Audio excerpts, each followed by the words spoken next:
Moramo da shvatimo da je nauka jedan svakodnevni deo i ne možemo više da se oslanjamo isključivo samo na vođenje nastave, institucije i da ostanemo neka procedura za Beograd, pa govorimo o našem institutu. I ja sam duboko ubeđen da će ovaj kongres biti, kao što su i prethodnici najavili, jedan podstrek za uvođenje novih dijagnostičkih procedura, jedan naučni pristup na veći broj publikacija iz naše sredine i da sve to zajedno doprinese nekoj našoj afirmaciji i pripremi za 2015. godinu kada ćemo imati Evropski kongres u Beogradu. Hvala vam najviše.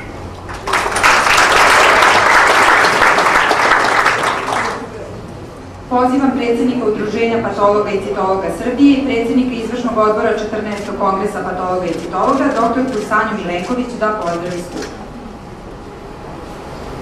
Dobroveče i dobrodošli u Beogradu. Večeras mi više lipa osjećam. U ovoj sali, priznajem, traži se mesto više, jer ovde počinju dani patologije u Beogradu. Ja sam veoma ponosna što sam predsjednik udruženja čiji ste vi članovi, koji ste prihvatili, osetili i napravili promjenu.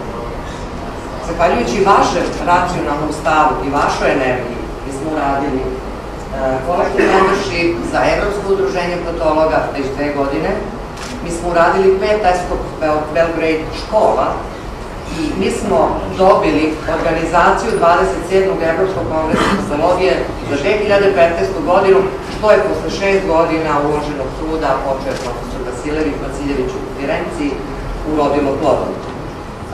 Postoji Einsteinova teorija relativiteta koja kaže da je energija jednaka masa puta ubrzanje, ali mi kažemo da je uspeh želja puta znanje.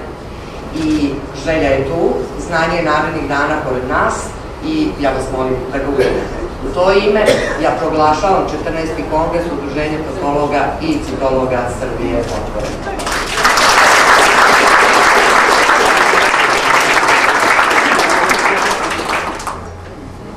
Mi smo ovde večeras pre svega u čast njenog veličanstva nauke patologije. Pozivam doktorku Sanju Milenković i profesora Jovana Vasiljevića da preuzmu predsedavanje prvim pozivnim predavanjem.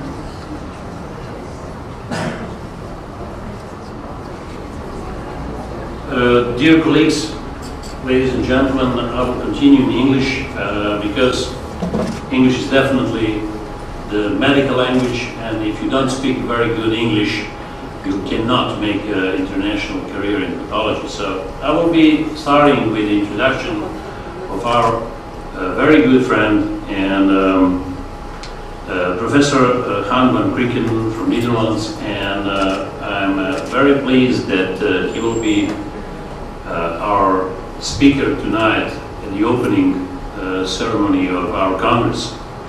When we discussed who will we invite for this evening, and said Han is an absolutely perfect individual for this, not only because he is a very good pathologist and dealing a lot with the molecular pathology, he was one of the main speakers in PISA course, but Han was for several years a very successful treasurer of the European Society of Pathology. And today he is in the position of the president-elect, and he will be the president of the European Society of Pathology next year in Lisbon, and he will be, if everything goes well, our president in Belgrade in 2015. Besides that, Professor van Krieken, his main special expertise and field of interest are hematopathology and gastrointestinal pathology, and he is a professor of the tumor pathology from '99, and then since in 2004 he's acting as a head of the pathology department in his department in Netherlands. He is an invited speaker for many international meetings and congresses. He published many papers, several papers in peer-reviewed journals. He is a member of I don't know how many important international associations, and I can speak at least to myself, and after the Congress I can say for all He's a very good friend of ours. So Professor Van Krieken, take the floor.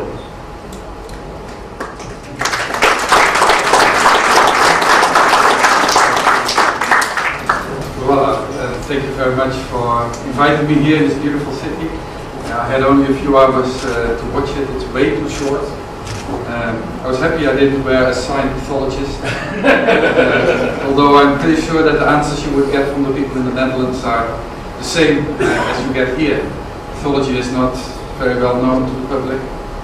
Maybe it's sad, but anyway, I think it's an exciting time to be a pathologist. It's really a great time to be a pathologist now.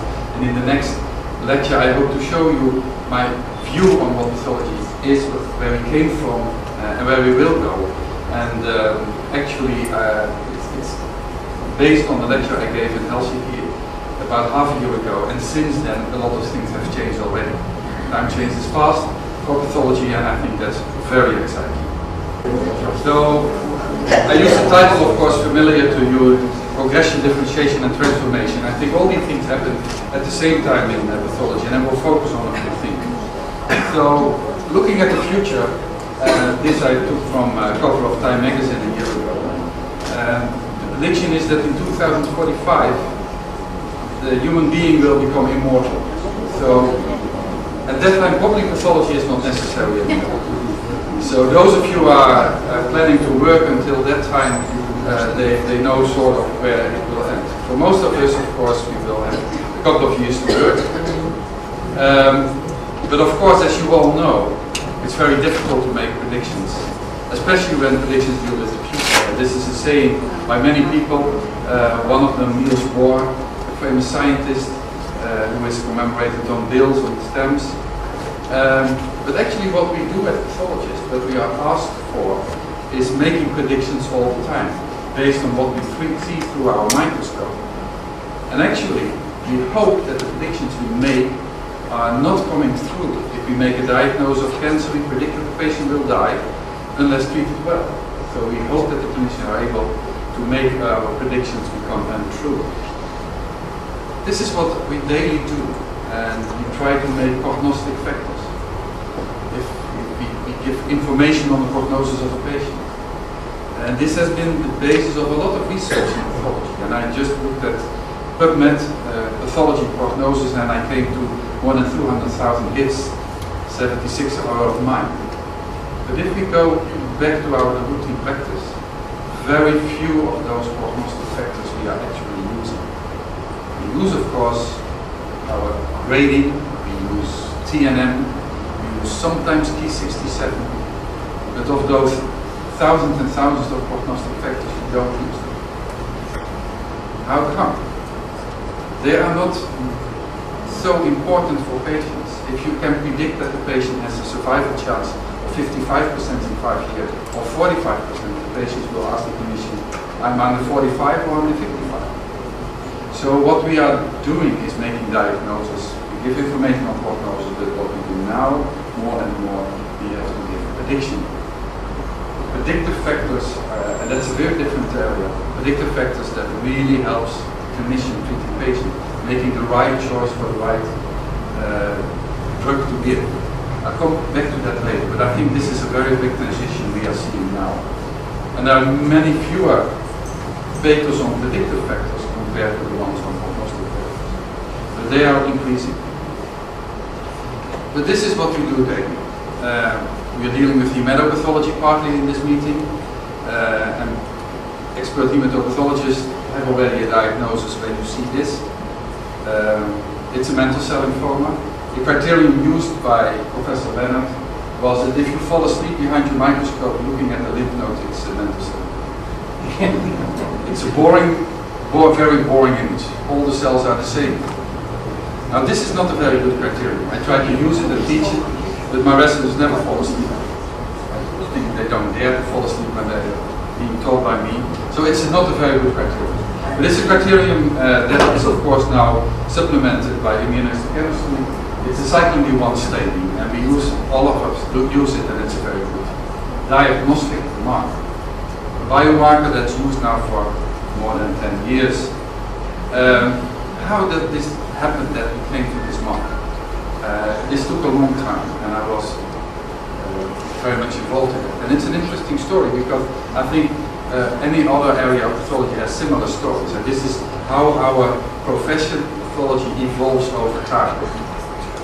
In 1990, we could show that there was a connection between a certain type of lymphoma and rearrangement in the BCL1 region. It was quite interesting. I had worked in the laboratory of Professor Leonard, one of the founding fathers of lymphoma classification in Europe, and he had coined the term thentrocytic lymphoma. And he defined the disease by morphology, no immunophenotype, no clinical data on what the meaning of this diagnosis was at that time. But he was pretty sure that it was an entity, although he didn't use the term entity at that time.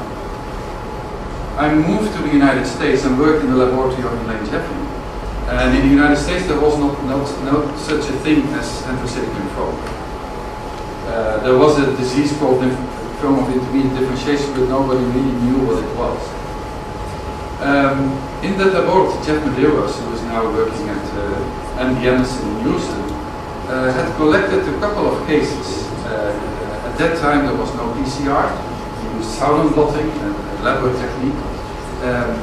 But he had collected those cases because the first case that had been published with BCL1 rearrangement was published as CLL, chronic lymphocytic leukemia. And there had been other papers, 3 or 4, showing that other CLLs did not have that rearrangement. So it wasn't thought of something interesting. But he felt it was a strange CLL. And he collected strange CLLs, 20 of those, or 19, put them on the Southern blot and found that 10 of these 19 strange CLLs had this rearrangement. And he showed this to me, and I looked at the slide. I said, it's thentrocytic lymphoma. But he never heard about the term. There was no internet at that time, and Americans didn't read European journals. Europeans sometimes read American journals. This is 1990, not that long. So we realized that it was thentrocytic lymphoma that had an association with rearrangement. We wrote a paper, but of course the title could not bear thentrocytic lymphoma because it was going to the American journal. So the paper was using the term intermediate lymphocytic lymphoma. So now we had a rearrangement and we had a disease. So when I went back to the Netherlands in Leiden, I worked at that time, we decided to go to more detail. We looked at many more cases, we covered the whole area of that chromosome, and we found that actually almost all thentrocytic lymphomas, we still call them at that time, had the rearrangements there. Now, of course, doing Southern blotting and was not a nice test to do. And of course, we also wanted to know what was going on in that area of the gene. We were able, using Northern blotting, to look at all the genes in that area, and we found that indeed cyclin D1 gene was the one that was overexpressed in these tumors. Now we were already 6 years later. So it took about 6 years from finding the connection of a lymphoma with expression of the gene. And in the end of the talk I will show you how much time it costs nowadays. Of course, still Northern blotting is not a nice test in the lab, so we really wanted to go into immunochemistry in '95, so we were able to develop an immunochemical test, and now